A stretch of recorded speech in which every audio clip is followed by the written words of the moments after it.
Right, so the first thing is that I wanted to talk to you guys about is that I just got off the phone with Tommy's family. They went to see him today. His kids went to see him today.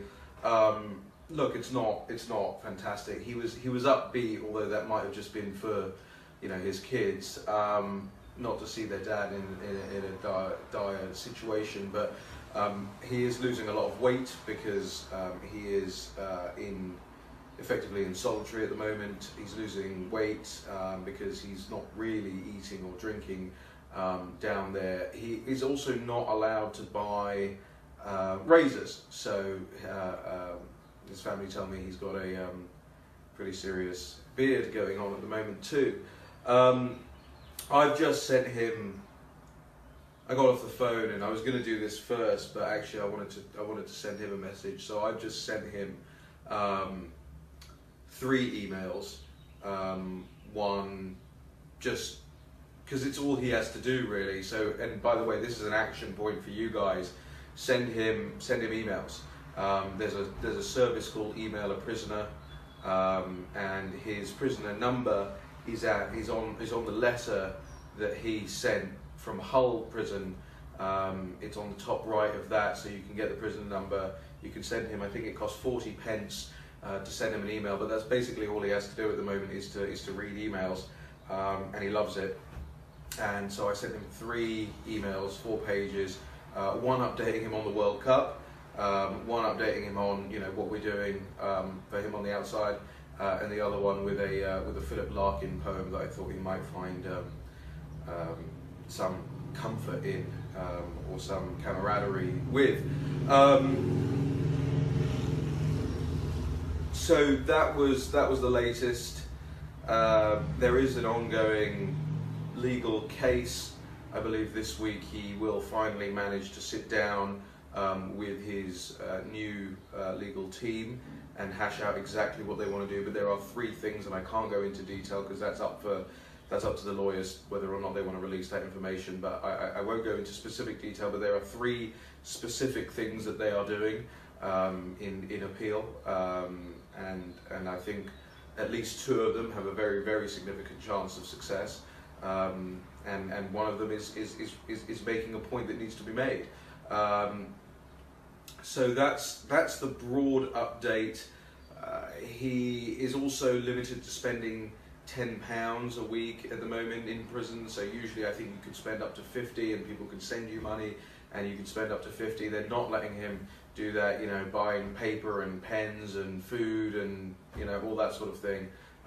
Severely restricting his rights. That's why I keep saying that this is a human rights case. You cannot have somebody, especially on something like contempt of court, in solitary, in one of the worst prisons in the country, one of the worst category C prisons in the country, and even though he's a category D prisoner, so they're breaking their own rules already by that measure, and not allow him basic provisions, toiletries, razors for shaving, that kind of thing. So this is, for me, a human rights case, and there will be people out there who say, you know, who try and sort of laugh about that and what have you. They think, oh, it's, you know, 2018 in the United Kingdom, something like that could never happen. But actually what this has done is it's opened my eyes up to how much abuse is potentially going on in prisons as a whole as well, because there are other cases in that very prison, in HMP only, where people are being held in solitary for periods of time that I believe are not allowed. So we're going to be looking into that more and more, and you know, for anybody in the Ministry of Justice or at the prison watching this, you know, we're looking into it. So, you know, you're not going to get away with it for long. With that, I want to start scrolling through your questions, seeing what you have to say, any comments, anything like that. I will, after this live stream, I will put a link to the Email a Prisoner thing along with his prison and number, so you can email him yourself. Obviously, you know, I've updated him on things from the outside, the rallies, the news coverage, all of that sort of thing, the World Cup, anything to keep his spirits up, anything to talk about, you know, the solidarity that you might have with him, would be very, very helpful for him. And I recognise that at the same time there will be some left-wing trolls out there who use that as an opportunity to send him abuse. Shame on you. I don't think it will particularly matter as long as his friends are sending him messages of love and support as well. So with that, I'm going to scroll right back up through these and start answering questions. I think the first comment here was the next rally. Well, we are already in well along in the planning stages about it.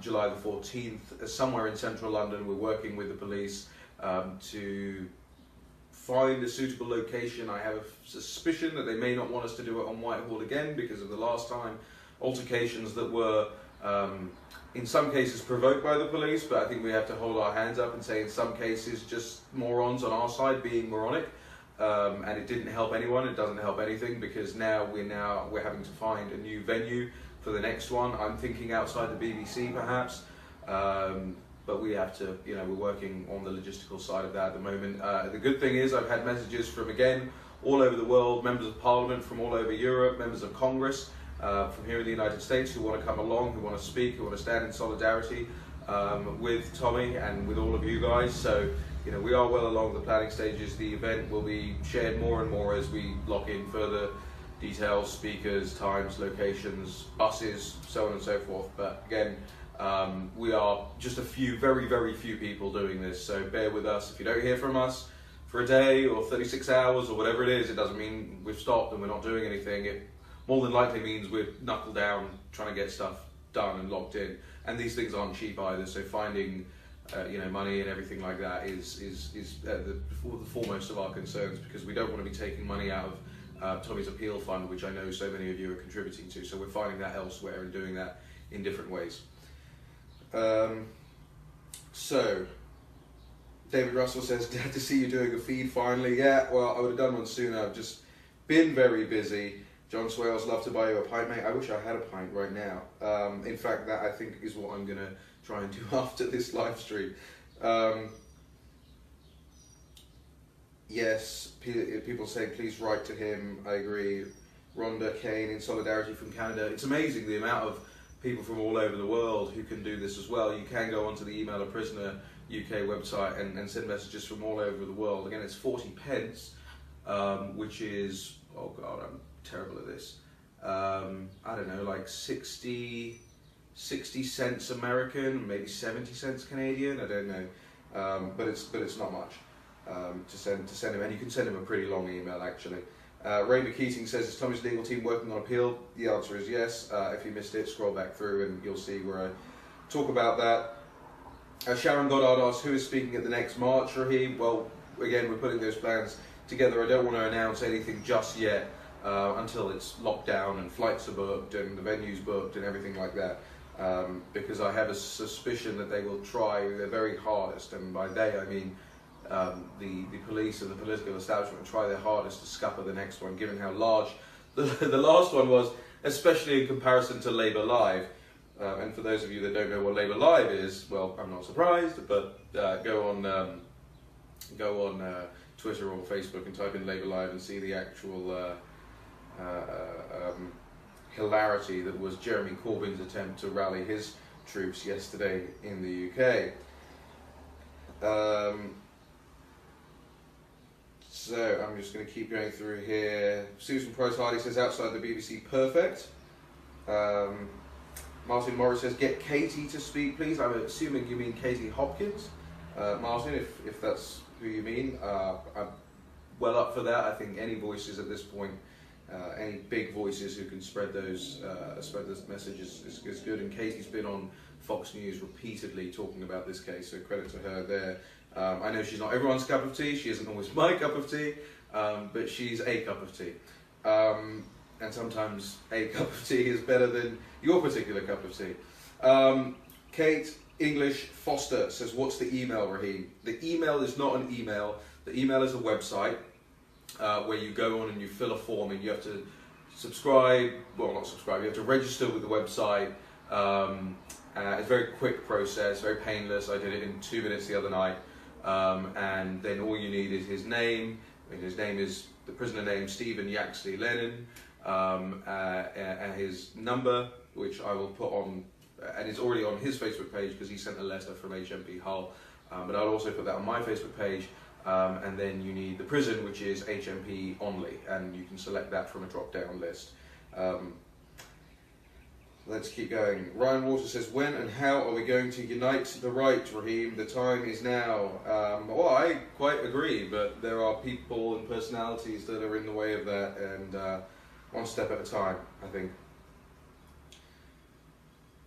Very nice comments from you guys. I'm not going to read out all of the nice things you're saying about me, because that's usually what these live streams are about, but not what this one is about. But if you can, hit the share button on this video, hit the likes, the loves, all of those sorts of things. It all helps to getting the video more views. And then once this live stream finishes, I don't intend to go particularly long, but once this live stream finishes, if you wouldn't mind sending it around to your friends, sharing it on your pages, and sending it to other pages to share as well. These are the updates that we're sharing for you today. I realised it had been about 24 hours since the last update, so I jumped on the phone with his family and got some information for you guys. And I have to say this: they are very grateful for everything that you guys are doing. They're not, they're not frontline types. They're not people who like their faces in the spotlight. So I'm not surprised that they're not sort of doing this themselves. But they wanted to share their gratitude and that's my laptop, and just also that he needs letters, he needs something to do, and that's the emails and the letters are about all he has to do at the moment.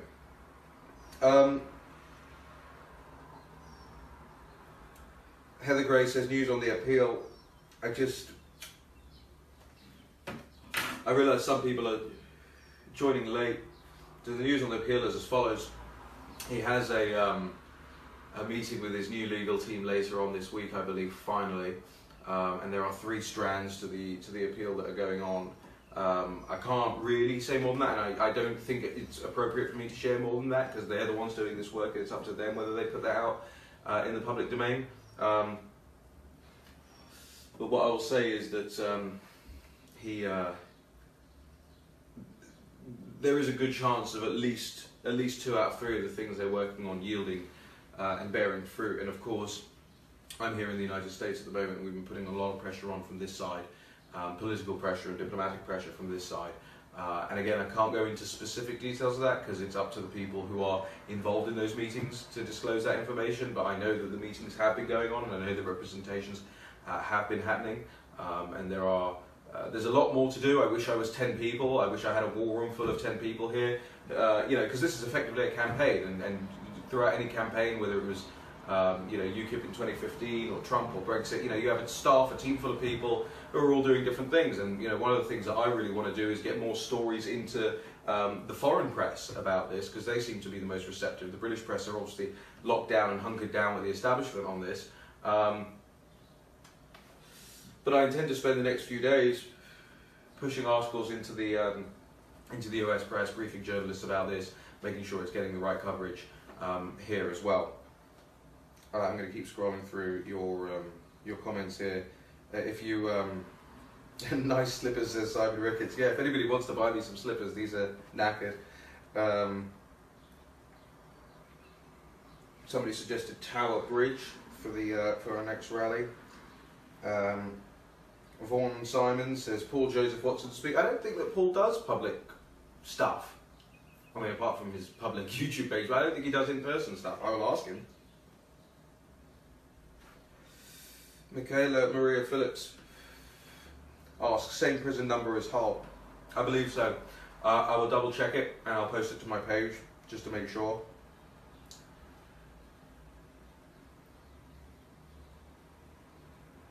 Let's see. Sean Lloyd asks, what's Donald's view on this? Assume you're speaking about Trump. Well, at the beginning of the campaign, you'll probably remember Donald Trump Jr. tweeted about it, and there's a lot of people tweeting this into Donald Trump's newsfeed, and I think, I don't have confirmation of this, but I think actually raising it with him in person too. We're working on that. We are, Congressman Paul Gosa from Arizona issued a statement on the congressional record, sent another letter on, and then also tweeted at Trump about it, and I think he will have noticed that because Gosa is one of his sort of biggest stalwarts. So I would imagine that he's aware of it. What does he think of it, to answer your question? I'm not sure. Zeus Hercules, and if that is your real name, kudos to your parents. Zeus Hercules asks, is Tommy safe in the new prison? Well, he's safe in the sense that he's in solitary at the moment, and so, you know, while Only as a prison has a 30% Muslim population, they're not near him or with him. But I don't believe that somebody should have to serve out a 13-month sentence in solitary. Firstly, it's not allowed, unless they just keep dotting him around the prisons and sticking him in solitary in different prisons all the time. Secondly, he should be able to serve like a normal prisoner for the time being while his appeal is going on. He should have access to the things that everyone has access to, the basic rights that we understand that the prison service offers, and basic rights that, frankly, whether the prison service offers it or not, should be, you know, should be the rights of every person anyway. You know, the right to speak to your lawyers, the right to basic hygiene and living standards, the right not to have to serve 23.5 hours a day in solitary confinement. Safe, yes. Comfortable in being treated like a normal human being and a normal prisoner, no. Let's keep going here. Chris Manic Monday says, demonstration outside Buckingham Palace. I mean, you know, that would be wonderful, but I doubt they'd let us do that. Especially because the last time we were outside Downing Street, or one of the last times we were outside Downing Street, people tried to climb the gates, and so, you know, there will be security concerns like that, which is why that wasn't a good idea, which is why when I was standing on that stage I said to people, back off. I understand that the police are trying to provoke people, that's, you know, shocker, right? But we should know that, and we should behave accordingly. Let's keep going. Lots of people now suggesting Buckingham Palace. Some people are saying outside City Hall, Sadiq Khan's office. Well, that would be good in terms of a symbolic gesture. Of course, his imprisonment and where he is has nothing to do with Sadiq Khan, so, you know, it might attract some cynicism or ridicule. Lee McCormack, what is Tommy's legal team doing about it? I've mentioned that twice. If you're just joining, you can rewind and watch it back afterwards. Zeus Hercules says his dog's name is Zeus and his horse's name is Hercules. All right. Oh, and Belinda Lives, he says that too. So there are two Zeus and Hercules dogs out there. Brian Cooley, a new political party needs funding and setting up. It will also need votes, solid votes from everyone. Oust these treacherous stooges. I mean, it keeps happening, doesn't it? You Full Britain and the Democrats and Veterans Party and all these things. I'm not sure that's the solution right now. I think the solution would be more like, well, I don't know. Look, I'm just thinking. I'm just sort of talking off the top of my head here. I think we need to take over and make great again an existing party, and whether that's UKIP or even the Conservative Party, we have to give some serious thought to that. But it can't be done, you know, on a Facebook live stream. It can't be done with just a couple of hundred people. It has to be tens of thousands of people, like Momentum did with the Labour Party. Let's keep going. Kevin Blackburn says smoking is bad for your health. Yep. You won't catch me saying it's good for my health. John Melling asks, what's your views on Nigel's comments regarding Tommy? It's a good question, and it's one that I haven't weighed in on, because obviously Tommy's a good friend of mine and Nigel's a good friend of mine, and they differ on this. Nigel's perspective is that, you know, the state was just looking for a reason to persecute, another reason to persecute Tommy, and Tommy played into their hands, and for that reason it's silly. That he was silly to do what he did. I think there are a lot of people out there that feel similarly. At the same time, what Tommy was doing is exercising what should be a basic right, which is free speech. He checked when he was outside the court whether it was okay to be doing what he was doing. He was told yes, that it is okay to be doing what he's doing, and I've spoken to Nigel about this, and he knows my opinion, and he knows my opinion on his opinion, and we're not going to fall out over it. I'm trying to get him to see that it's not necessarily just about that one case. This is about a broader issue. This is obviously about grooming and rape gangs, but this is also about these antediluvian court reporting restrictions that we have that are selectively imposed by activist judges. And I think he does have some sympathy that way. I will be seeing him next week and talking to him again, and I can't promise the world. He's his own man and will make up his own mind about these things.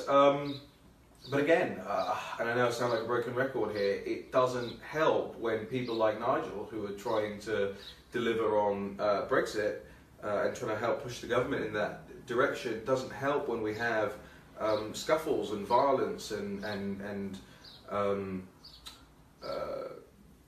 traffic cones being thrown at police horses and things like that. And again, I will caveat that by saying I know that the police have provoked a lot of it. There are lots of pictures and videos that are out there that show that the violence was not started by people on our side, but at the same time, it is up to us, if we are demonstrating, if we are responsible and we're standing there in the middle of Whitehall, once that demonstration is over, to disperse peacefully. That is our responsibility.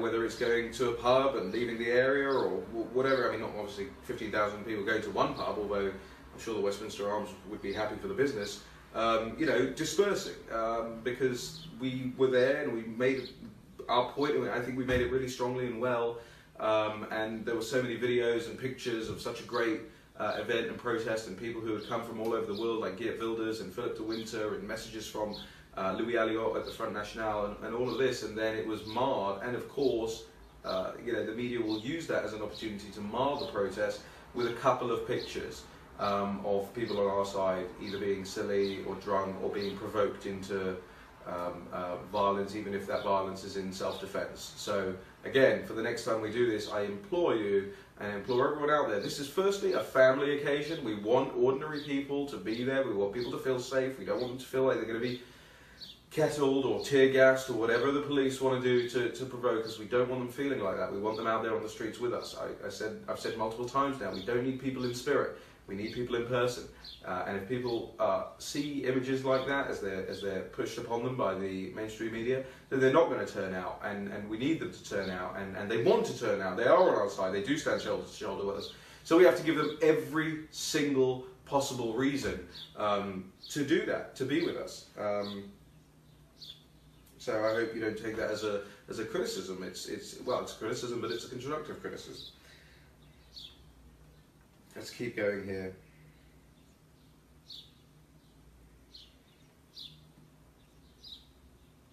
Lots of people saying the same things, of course, but I'm trying not to get repetitive, because I know it's. Oh, well, what time is it there? Is it 7? Something like that? 7 in the United Kingdom. Stephen Kill says, booze ban at demo wouldn't go amiss, Raheem. Well, no, I don't think that's right. I mean, to be quite honest with you, the Day for Freedom and ahead of the last rally, I was 5 or 6 pints in. It's about controlling yourself. All right, fine. If you know that after, a couple of cans or a couple of pints that you are likely to get Larry, then maybe cut yourself off at 1 or 2. It's about personal responsibility. I'm not going to impose on anyone, hey, don't come along with a couple of cans of lager. It's your freedom and your right to do so. But, in moderation. And it's hot out there. People are thirsty and they need to remain hydrated. So no, I don't think a booze ban, but certainly to say don't let the day's events get the better of you. And obviously alcohol is reduces your inhibitions like that. And I was 5 or 6 in at the last one. It doesn't particularly matter to me. Let's see what else we've got going on here. Outside the BBC, Ollie Bloom says Raheem go for mayor. That would be something I'd be working on now if I wasn't working on this full time. I think this is more important in the immediate future. Angela Baker recommends Supreme Court of Justice. and other demos at smaller courts around the country. Jerry Dockery asks, why was Tommy advised to plead guilty? I don't have specific information on that, because he was given a solicitor for that hearing when he was held in contempt. He didn't have his own lawyers, and I would imagine, and at least every legal mind that I've spoken to, whether it's been lawyers or barristers over the last couple of weeks, has said to me, well, people are advised to plead guilty so they get leniency from the judges. Now, obviously, he didn't get leniency, so I think that's where it went. I think that's it. We're getting repetitive here, so I'm just going to repeat what I started at the beginning of this. I just got off the phone with Tommy's family. They went to see him today. His children saw him today. He was upbeat, or at least he wasn't as downbeat as they thought he would be, but he was not in a good way physically. He's losing a lot of weight because he's not really eating or drinking. He's in solitary 23.5 hours a day by himself in a cell with nothing but a blue mat on the floor. The only thing that is keeping him going and keeping him sane at the moment is emails from people. There is a website service called Email a Prisoner. Just type into Google or whatever search engine you use, Email a Prisoner UK. It'll come up. You can register. You just use his name, Stephen Yaxley Lennon, his legal name, his prisoner number, which is on the letter that he sent out, which is on his Facebook page on the top right of the letter that he sent out from Hull, and I'll post it onto my page. And also his the prison that he's in, which is HMP Onley.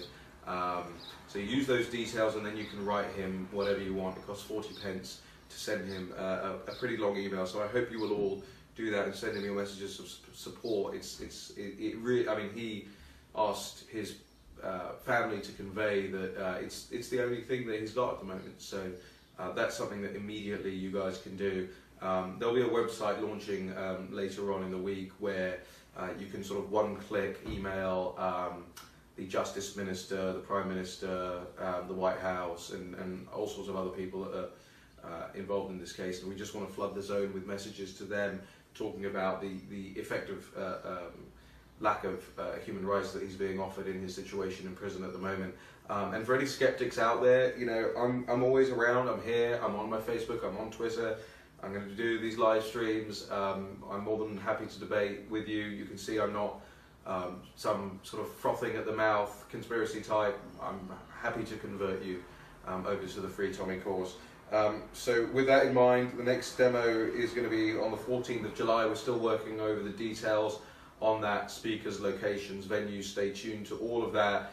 If you can, obviously give money to his appeal fund. You can do it in two ways, one via his website, tommyrobinson.online, or via the Rebel Media. And Ezra Levant at the Rebel is obviously handling the Rebel side of things with Tommy and his family's blessing, and his direct team and family are handling the other side of things.